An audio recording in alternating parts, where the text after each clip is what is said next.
So we sell a lot of those and carry a lot of that. But we also have things like Mayor steak and outside skirt steak, also Buco, a lot of short ribs. I think these niggas just tried to hit the motherfucking brake truck at fucking Walgreens, man. Cause I had to go to UPS before I came here. And nigga, we stuck at 3 lights because of that shit. Motherfucking cars coming. I'm looking, I'm like, they all running the Walgreens. Brake truck backed up in that bitch. Then I'm like, I noticed like they all ran the Walgreens. Then someone started going to the other side where the post office at, which made me know somebody ran up out that bitch. So now they started going down Lee Road. I'm like, man, come on, bro. Everybody sitting there watching this shit. I'm like, I gotta go. The Berlins look good. And he does for us some brisket burn-ins and some pulled pork. Then you've got a Duke, which is like a signature sandwich. That's corned beef, brisket, pastrami, and turkey. It's 1 pound. Wow. I'm gonna try that. It's the biggest deli sandwich. Get the pastrami off for me. Huh? You don't eat pastrami? No, because it's pork. It's pork. Yeah, pastrami is pork. No, it's not. But it's all beef. Yeah. So it ain't like it's just pepper. Salami, huh? No, it's pepper. You sure? Positive. Okay. Pastrami is beef. I be getting it now. I always thought it was related to salami. No, hell no, man. It's more peppery than corned beef. It's like the pepper. Okay. Yeah. I always get a pastrami Reuben combo. Okay. So I eat. I think you know what? I don't really eat pastrami like that no more. Cause like it's the whoever making it, they ain't making it right like I used to like it. But I do that. Like so, like if I fuck with what's it called? I say I ain't fuck with them no more either. What's the niggas on Cedar? I mean on Carnegie. The corned beef. Yeah. What? You not? The motherfucking distributor. Yeah. Vienna's. Yep, Vienna's. I say I ain't fucking with them no more. So normally if I go there, they'll have like their turkey on sale. So I buy a half a pound of roast turkey and then I get a pound of corned beef and I make turkey. From where? From Vienna. Why you not messing with them no more? Cause man, that shit, man, everything going down. Meaning down healthy. No, self-store quality. Hello, Moto. Everything go on these damn dressings. What about people who work? Factory. She is on giveaway. You want one? Nah. Hell no. These huge boys. Somebody take these dudes home so I can get my they on vacation this week. Can they play the game? Yeah. Can we do that, please? What? Oh. Yeah, you be playing the game too? No. I'm not playing no fucking game. No. I don't got no. You don't know how to play none? No, no. Pac-Man, yeah. Yeah, something like that, but I ain't got the. I would love that shit. I just had He used to play Fortnite. I bought. They have it on the Xbox One. Yeah, they got Atari out again. Yeah. I got the original cartridges. Yeah. We asked them to play Fortnite again. He can play Fortnite? Yeah. You know what game I can never play? Tomb Raider. Did y'all ever play Tomb Raider? Man, I can't get out the water, bro. Oh, you can't? What's the instruction? You press that X button and she gonna go and find her way. And then when you go into what's the object of the game? You gotta go. It's a lot. That game was up the chain because no you gotta find artifacts. Yeah, see. You ain't know you got to find artifacts. Man, I don't know nothing. I hated that game. Where you got a game system at? I don't have one. And they might be up in the closet, but nobody play no games. Yeah, they on their phone. I don't got no. Well, I had brought a gaming computer, so when I thought I was about to get to the stock market. But then we do got a Miss Pac-Man that you plug up and play. I don't play that shit. What? I don't got time for no games, man. I don't either. That's why I'm playing. Yeah. But when I want to play the game, I ain't got time for that shit. I ain't playing nothing on the phone because the joystick don't feel the same. Hey. I can't mess with that phone. No, I had brought a gaming computer because I needed it. Because I thought I was going to start getting to the stock market and trading. So I needed that strong, that powerful GPU. And man, so they like, come on that Fortnite. So the little white kids, because that's all it be on that bitch. They be talking to all these white kids like Deion's dad. We're gonna show you how to play Deion's dad. They used to be looking for me and shit. I'm like, man, I ain't coming back to that shit, bro. What y'all like to play? Y'all don't play sport games? Fortnite. Y'all don't play no Soccer. sport? I play soccer. I Yeah. play sport. What? Soccer. On the game? Yes. Y'all both play soccer? Actually, I don't play soccer on the game, but I do play sport games on my VR. But Do y'all play basketball? Football?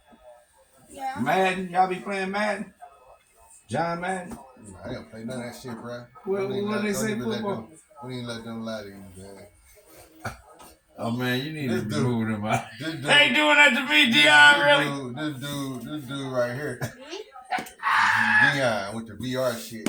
They be sitting in fucking games. Cause one day I'm sitting on the couch and shit, motherfucker telling me to shut up. I'm like, man, what the fuck is this? On the voice thing? Yeah, he coming through like, hey, who's that talking? Be quiet. I'm like, man, what the fuck? They sitting there watching a fucking basketball game. So they be watching the basketball game in VR. You know what I mean? Yeah. What's that, burning? Ginger ale. You look like burning. Seagram. Seagram like gin, man. They make gin and hey. Shoes are these? Business, people that live here. God damn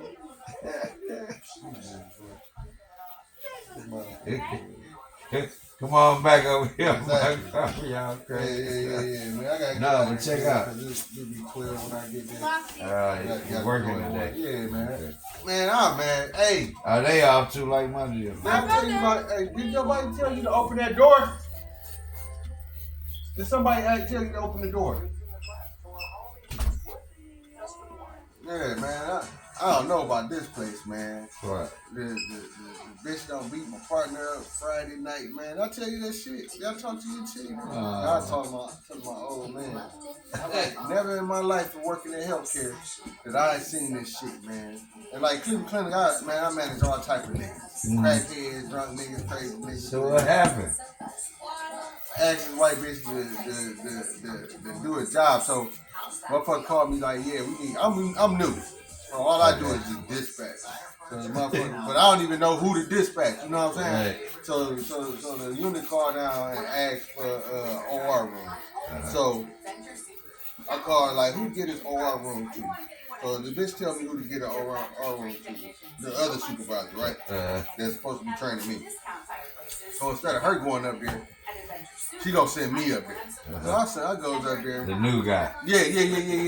So I goes up there and asks her to do the room. She like, well, I ain't never did it before. She's like, so I don't feel comfortable doing it. Yeah. So if I go over there, all they gonna do is make me go back over there and reclean it. So I can't do it. Right? Okay. So they got these bum ass, stay still, man. So they got these bum ass Vocera things, right? They like fucking, and get that bottle and throw it away. You don't need that right now. They got these Vocera like walkie-talkie things. Nah, put it in the big tram. Yeah, we already got that. So you can, it's like walkie-talkies, you just bark out and people can hear you and shit. Like people tell you I had a cell phone. Motherfucking these had a cell phone. And I told them like, I don't like this walkie-talkie shit. Right. I'm like, man, it's impersonal and it's just like talking out in the environment. You know what I mean? Okay. So I called the bitch and like, hey, I'm talking to Miss Brewster and she said she doesn't know how to clean the OR. Who else can we get to do it? She like, what? She playing crazy. She da. I say, hey man, you don't have to say it. So the little girl don't heard what she said. She like, man, she talking to me. She said she talking about me. She like, you know, because all the people got like, they say she aggressive and she be in their face and all this shit. So all the girls got like a problem. She like, no, I ain't doing shit. And you can go tell that bitch I ain't doing shit. And if she come up here and get in my face, I'm gonna beat her ass. I'm like, hey, I'm like, man, you ain't gotta talk like that. Yeah, I'm like, you ain't gotta talk like that. Like, chill that out. And like, no, you not. I'm like, you come to work for a purpose. You come here to support your family. So I know you don't want to come here and be fighting and going to jail and shit like that. So don't say that. Here this bitch comes stumping down the hallway. Well, you should have brought your ass for the first time and talked to her and got her in the room. So what happened then? She goes in the room, proceeds to tell this white girl about her training and what she did. And the white girl told her what she told me, like I ain't doing shit. And fuck you. And when she saw that, I guess old girl raised her tone. And before I knew it, she was getting motherfucking right, left. By the white girl who said she was gonna beat her up? Huh? Yeah, the white girl did beat her ass. Yeah. Oh, beat her ass good. For like about it was about a 2-minute onslaught. And that night. Just bombs. Wow. And then, the nurse was like, break it up. I'm like, man, I'm black. Nigga, I'm out here in these motherfucking at Middleburg Heights in this hospital. I'm like, I ain't touching this lady. I don't care how bad this girl beating on her. So they got in it. Police came like, hey, so you broke it up? I'm like, no, I ain't break it up. I'm like, man, that ain't my job. You know what I'm saying? So they running my name for fucking they asked me for my driver's license and my name. I got a badge on. Making sure you ain't got nothing going on. Yeah. So I say, how the fuck am I getting ran and I'm sitting here for this shit? I'm like, it's just protocol, but you got my ID. You can get my work ID. And I just got fingerprinted. So like, nigga, I ain't got no warrant. I was like, man, with the little white bitch on the floor, now she falling out crying and shit. And nigga come to me, so they called me over to Vocera like Captain so-and-so want to speak to you and shit. So when I get over there, they like, you supervisor in charge. I'm like, yeah. He like, yeah, we're going to send her home. We're going to send them home and we're going to just press simple assault charges on her. Like, but we're not gonna take her out, take her to jail or anything tonight. She all on the floor, hysterical and shit now. A minute ago, you was kicking ass. I like, that's why the fuck I ain't touched this bitch. I say next day I know we jumped her. No, I need to be cooked some more. Yeah, no, you don't. No, you don't. You need to start eating beef. Man, I eat You don't beef. know gray ass beef, man. That I shit. don't have no gray. That's heme. That ain't raw. I didn't say it is. I need to cook some more. That's heme, man. Or heme is some more.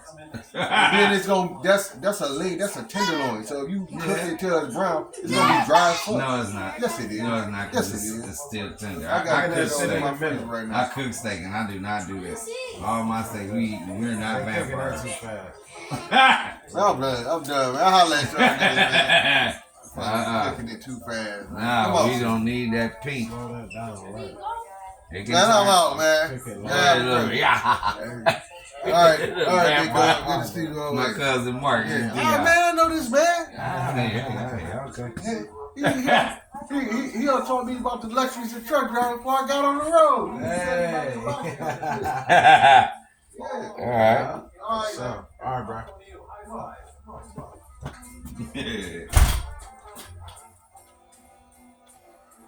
Twice baked potatoes. It's okay. I can eat a cold cut roast beef like that. When I can see that.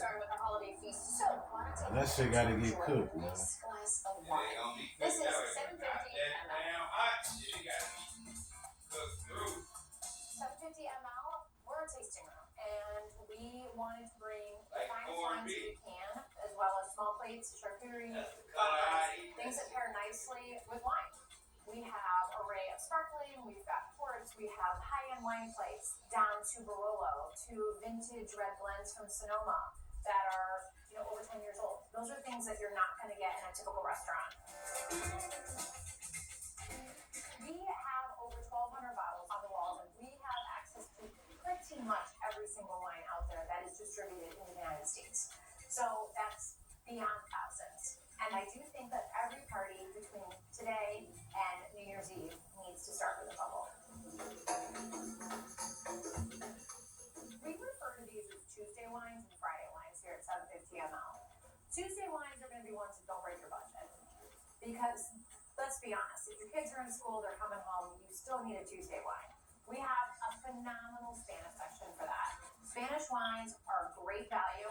They're inexpensive, and you get, I hate to say this, but the best bang for your buck. They're going to go with taco night. They're going to go it's night state. They're going to be your everyday wines. That's what's going to get you through the holidays. Now, when we get into our Friday wines or your holiday wines, Nice. this is the time where you should splurge. You should be getting those rare terroirs from France. Something Desert elephants. Right into the stuffing meal process or my weed day. Yeah. Pairs with just about everything because it is such a light and gentle grape. You look like a Sequoia Indian. The most well-rounded grape. I know everyone knows Peaches Chardonnay. What did it do, Clue? Mr. Williams. In Burgundy, again, France. Go all the way into parts of California. I was not about to try to catch that. Yeah.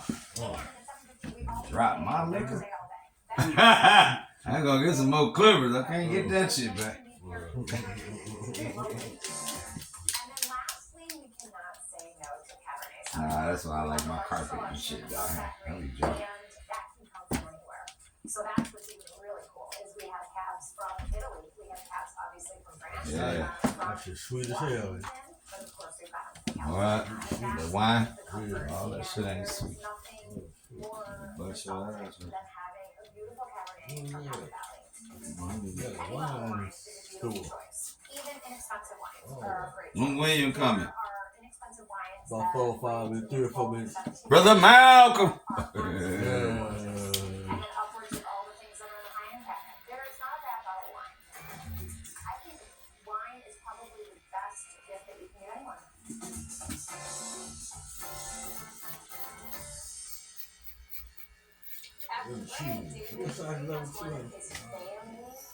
Who did Denver play yesterday? Was it Arizona? Yesterday, Denver played They came back and won. the Vikings. Don't know the hell they did. Yeah, you going to bet me. They ain't playing no Vikings. They did. Oh, you a sweet. They beat them. It was a score. I don't know, I think Denver won by like 3. HCM is a serious heart condition affecting as many as 1 in Yeah, 200 4, so. people. Like me.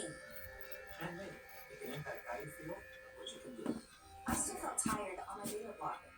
So I talked to my cardiologist. About treatment advances in HCM. That's who did the Arizona Cardinals It was a play. breakthrough for me.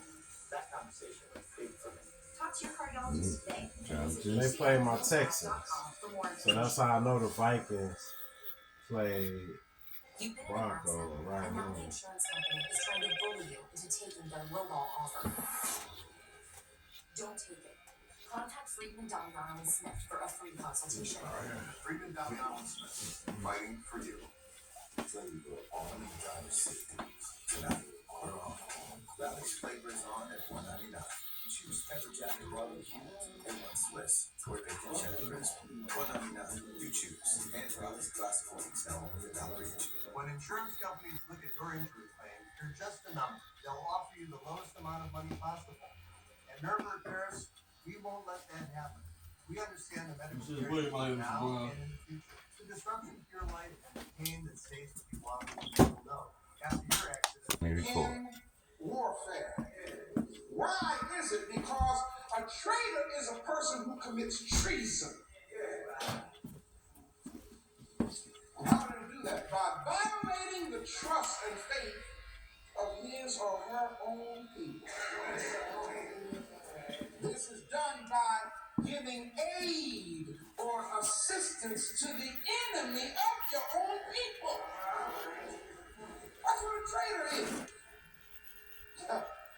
Oh, it's deep, y'all.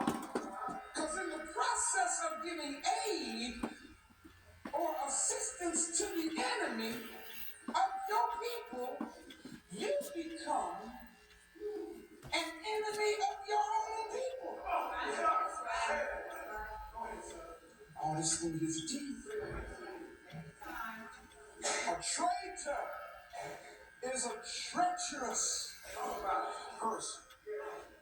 Let me tell you why they're treacherous. Because a traitor is a person who has the ability of making you think that they're with you. A trader is a person who has the ability of making you think, making it appear as though they are in support of the program. Oh, shucks.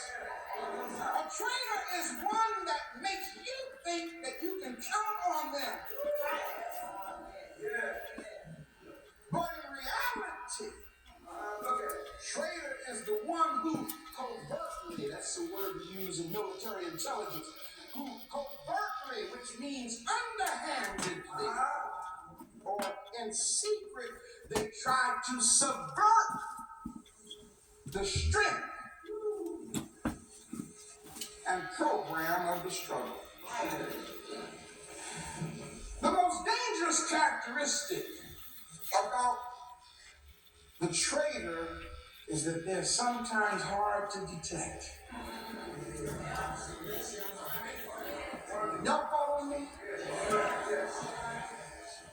You see, most people look right at the trader and don't see them for what they are. You know why? Because the trader looks like us. The trader sounds like us. The trader dresses like us. The trader sings like us. The trader gives money like us.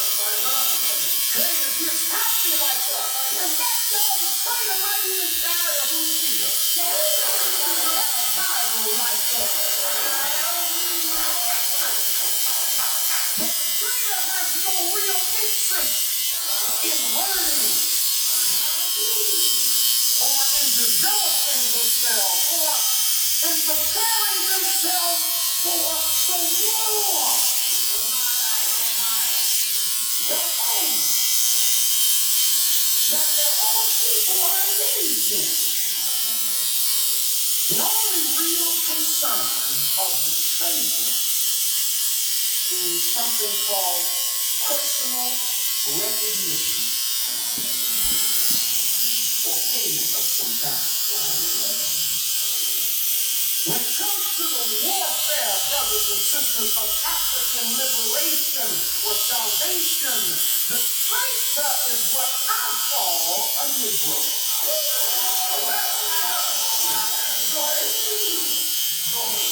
Now, according to Webster's Dictionary, which has become the platform of Eurocentric definitions and wording, a Negro, check out what Webster says now, a Negro is a black person, a member of the dominant group of mankind in Africa. According to Webster, a Negro is one who is characterized by dark skin. Well, I got a problem with that definition. Because what I just read is every last one of us in this room. And I'm not a Negro. And you, some of you, are not Negroes. Some of you are Negroes. And I'm going to tell you how that happens. If I don't mind, I would like to exercise the authority of the Google Saba, the 7 principles of Kwanzaa. And I'd like to reach into those 7 principles and grab one word pronounced which means self-determination. The reason why we do this, y'all, is because Kujichagulia says that we must define ourselves.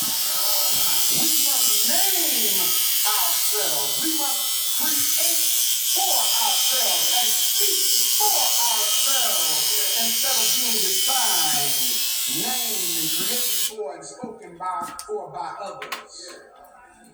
So if I can exercise the principle of Kujichagulia, let me define for you what a Negro is. Instead of listening to this white man named Webster. Let us black folk determine what is a Negro.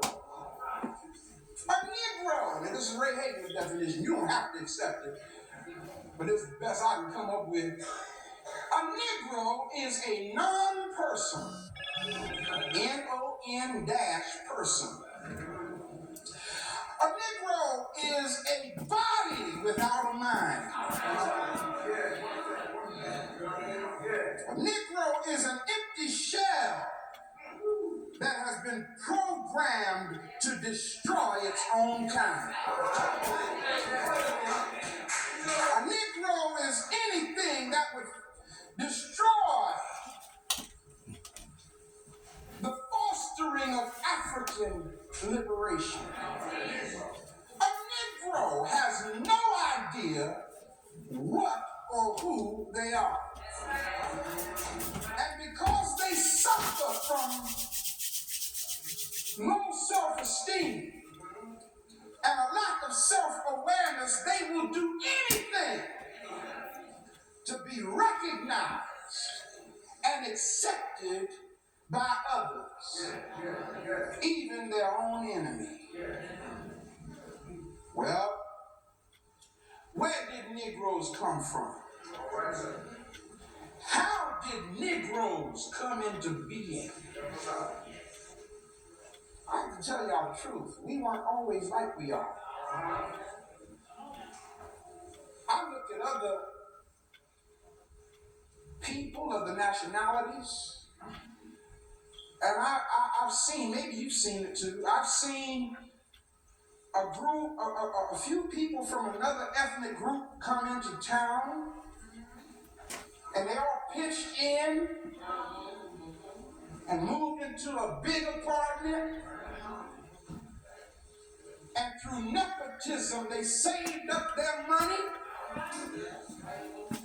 and then a few years later they all went and bought their own house. I've seen ethnic groups come into town and through cooperative economics, in a matter of 15 or 20 years, they own an 8-block radius of homes and stores and markets. And I say, Lord, what's wrong with my folk? We've been here longer than any other ethnic group, and yet we have less than any other ethnic group. Why is that? An African Holy Ghost said to me, because of Negroes. Let me tell you how this happened. Everybody say psychological and social engineering. Now, follow what I'm saying. I'm going to try to paint this picture for you. Everybody comes to this country from that country, and when they come here, they bring with them their own language. They bring with them their own style of dress. They come here with family traditions. They come here from their land with memories of what it was like in the homeland. They come here with a strong culture and a spiritual and personal identity to build upon.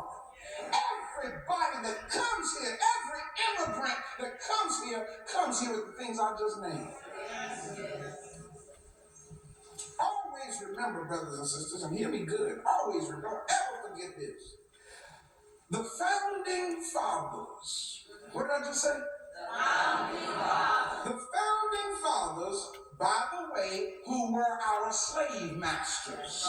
Now see, children, when y'all read about the founding fathers in school, let the teacher know that yes, our pastor told us that they were our slave masters. You tell the teacher that, okay? The founding fathers, who were our slave masters, never intended for the Africans that they imported by force to develop based on our African cultural traditions. Please understand that.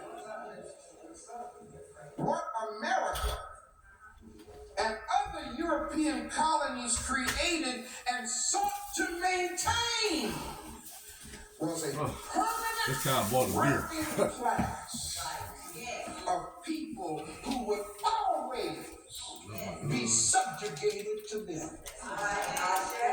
Did y'all hear what I said? I don't care how much and how loud you holler their Jesus. They still want you subjugated to them, and they still want you working for and serving them, because that's the only acceptable place for you in their mind. Commercial investors, wealthy landowners, and colonial governments combine their forces to suppress any possibility of Africans ever becoming a dominant force in the land. Come on, sir. Why do they do this? Because if we ever became a dominant force in the land, one day we just might bring retribution and judgment on them for how they treated our great-grandparents.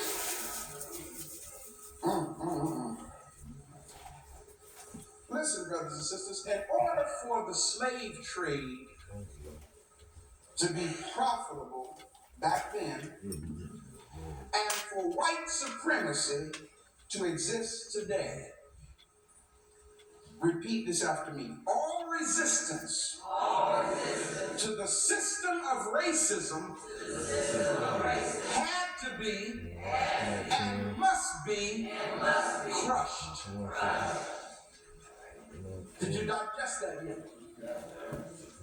Their program cannot prosper unless they crush every bit of resistance against supremacy of the white race.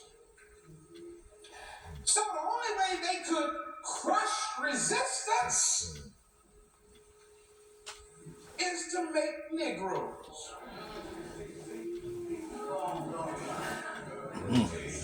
Follow this now. You see, it was too risky to have a Moor walking around. That's me. Too risky to have a Mandinka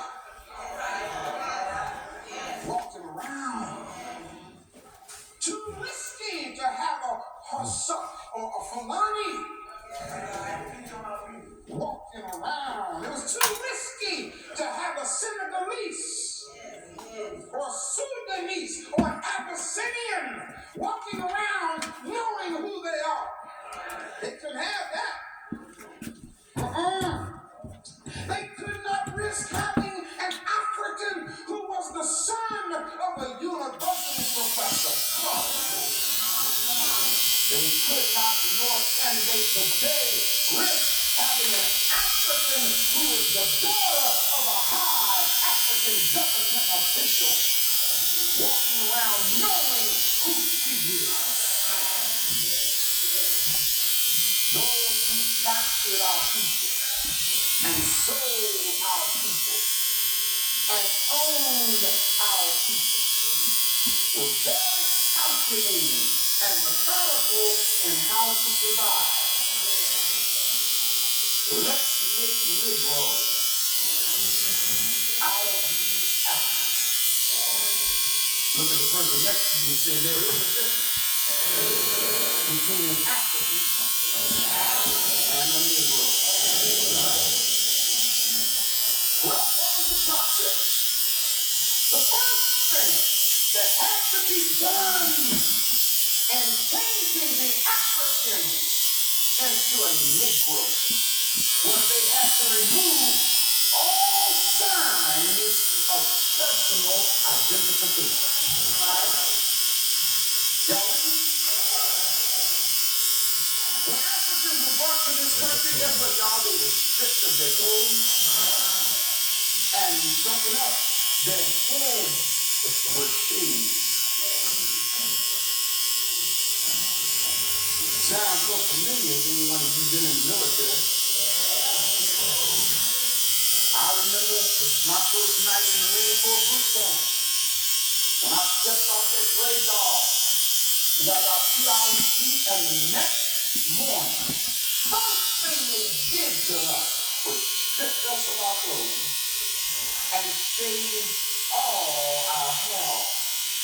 And anything that we had, rings or anything, that gave us an awareness of what we were before we got here, they took it from us.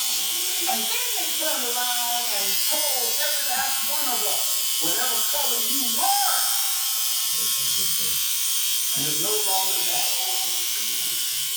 The color you are now is green.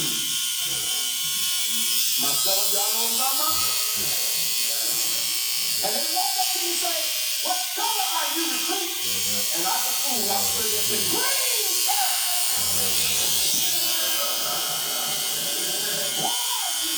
Instead of saying an African warrior, I stood there and said, a little green amphibious monster. Their way. The reason that they do this is that's their way of removing all indications of a national affiliation, removing any indications of an individual status. Whatever you were, you no longer were that. And this is their way of removing a person's personal style. Y'all remember Ruth? Who's the tempter? A little warrior, prince, and they would not stop until they broke him and made him say, my name is Toby's son.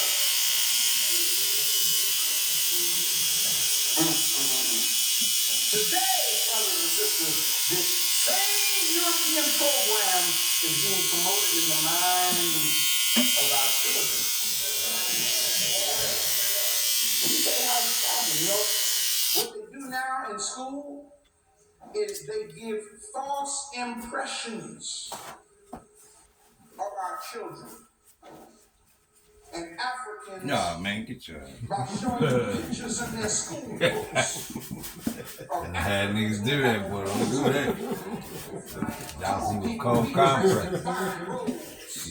And you on camera falling out. Like, look, another one, y'all. And some of you black, beautiful women still do it because y'all put these hats on. Because that's your genetic memory bank talking to y'all, saying, let me put on this awesome hat. Because see, that comes from Africa. But the pictures they show our children in school is giving a false impression of Africans of not having on any clothes and being civilized by them who are fully dressed. The pictures and images that they show of little black Africans walking around running through the bushes with a piece of cloth covering their genitalia and a ring in their nose and a spear in their hand running around grass huts. While, of course, the white professor is the one who has come to give us an education and civilize us. Check them out, Mari, in the shoebox. The next step, by the way, I'm reminded of an African who, from the Dahomey tribe, who was Check them out, Mari, in the shoebox. Hundreds of miles to the coast. He survived the long journey and the slave ship which was bound for Brazil. I need some green ones. Where he was sold like that to a plantation owner. Guess what this African did? He became despondent. He became despondent because he was an awesome brother in his homeland, but now he's nothing. I'm about to say, I lost my phone. He can't communicate with anybody. He walks around in chains and he became so despondent that he began drinking alcohol. Now this is old, but it still happens today. He escaped from the plantation but was recaptured and, of course, beaten many times. He became suicidal and he developed a mentality When you go to the church, of becoming unstable. He escaped New York and was imprisoned there. He became more confused and more depressed and resorted more to alcoholism. And his owners took him to Mississippi. And in Mississippi, he was introduced to a man named Pastor William Wilson of the Baptist Free Mission Society. And Pastor Wilson convinced this African man that his problems stemmed from his heathen African religion. And then move to get it on, no move to get it off. And if he wanted to be set free, he had to forsake his Africanness and take on Time to get to eat, Martin. Jesus Christ and be baptized. And Cereal. of course, the yeah, I brother ain't do nothing. said, all right. I want to wait till later. He was baptized. Wow. And he thought he had it made now. How many of y'all have made that step of coming into the church and got baptized and you came up and went through the ritual and you thought it was all going to be all right, only to find out a few weeks later ain't nothing changed? I'm still just another N-I-G-G-E-R. Why are we afraid to say the word nigger? In the minds of the system, that's all you are. Ask Jesse, he'll tell you.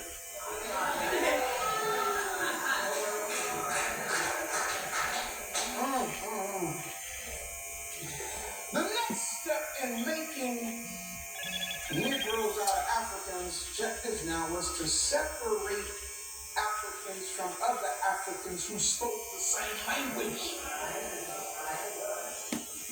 Y'all following this program? The purpose for this was to prevent Africans from communicating with each other and plotting with each other on what they needed to do to overcome this oppressor. If they couldn't communicate with each other, then they couldn't accomplish much. Yeah, buddy. And the African who had just arrived in America found English or Spanish or French or Dutch or Portuguese being spoken by other African slaves, and immediately he felt like an alien to his own people. That's the program. Ooh, buddy, African languages were forbidden, or you get beat real bad if you spoke in your native tongue. And the drum, that was the spiritual heartbeat of our people, were taken away. And they couldn't even communicate with the drums. Our slave masters often mocked the language of the slaves and pointed out because they couldn't understand each other. See how you dumb Africans are? As a result of outlawing teaching, the slave couldn't learn how to read or write. Now, mind you, y'all, I don't want you to think for one moment that Africans who were brought here couldn't read or write. Did y'all hear what I said? See, the way they teach it to our children in history class, it's like slaves didn't know how to read or write. Slaves didn't know how to read or write English.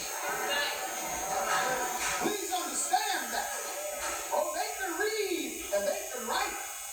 For they brought over here stuff. Let me tell y'all something. The first people that they took as slaves were the teachers, the leaders, the spiritual people. So they knew how to read and write, but they had to break in first. Like my slippers. Oh, man. It's so fluffy. As a result of going through this, slaveholders were able to convince many American-born slaves. Everybody say American-born slaves. Now, see, that's the difference, y'all. Once they're American-born slaves, the slave master was able to teach them that Negroes were really dumb. You follow what I'm saying? Because they were born under the slave master's venue. The next step in making a Negro was to instill, now follow this psychology here, was to instill such an overwhelming fear of the white man that the black slave dared not rebel. The fear of whites was so deeply impressed in the minds of the black slave that even black slave mothers program their children to be a good and obedient slave. Black slave mothers would tell their children, whatever you do, don't make massa mad at you.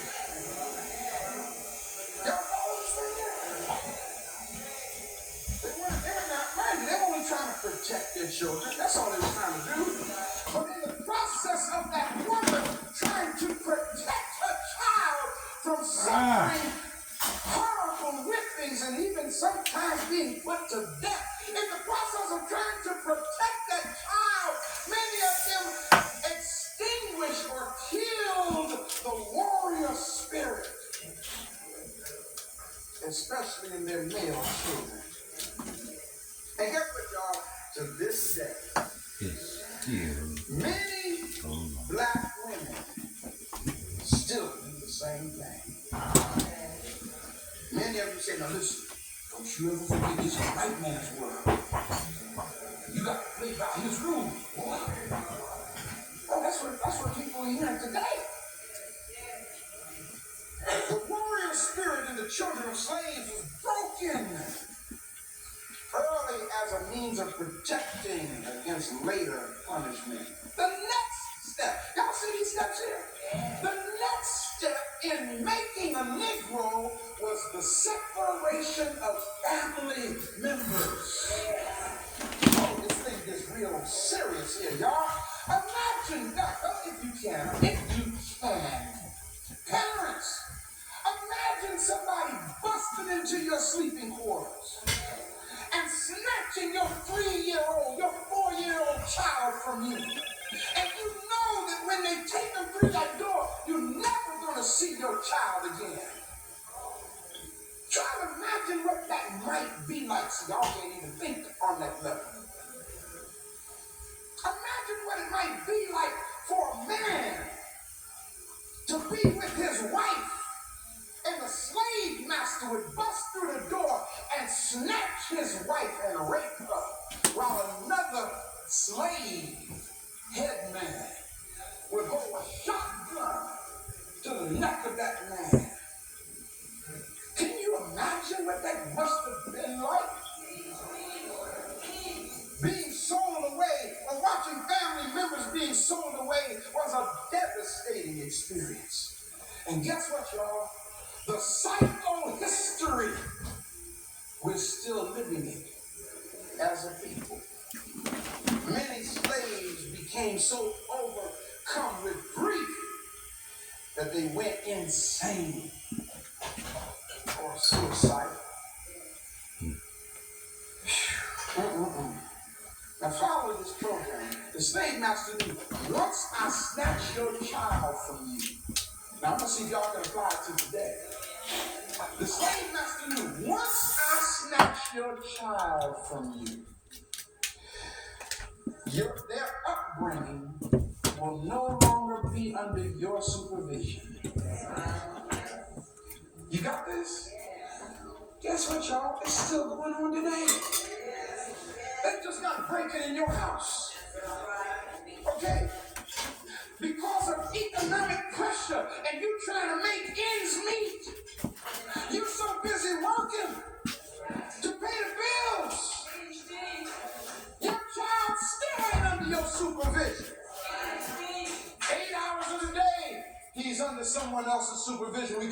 school. When your child gets out of school, you're not around, parent. Hello? So what does this child do now? Who is this child getting cultural, spiritual development from? Television,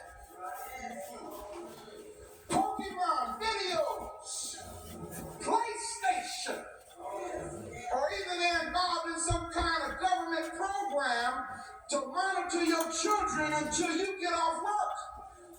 And of course, guess what happens? By the time that child is 11 years old, there's no attachment between you and your child because another entity was its parent. Nobody pass on or pass down the knowledge of African traditions. Y'all tired of hearing this? Okay, I'm trying to help you understand how an African became a Negro. See this process. And it's really deep, y'all, because when the importation of Africans became outlawed, this had a tremendous development on Black American culture. You see, without any new Africans coming over now, follow this now, to reinforce. Smile for the camera. In the minds of the slaves, what happened? American-born slaves grew more and more alienated African consciousness.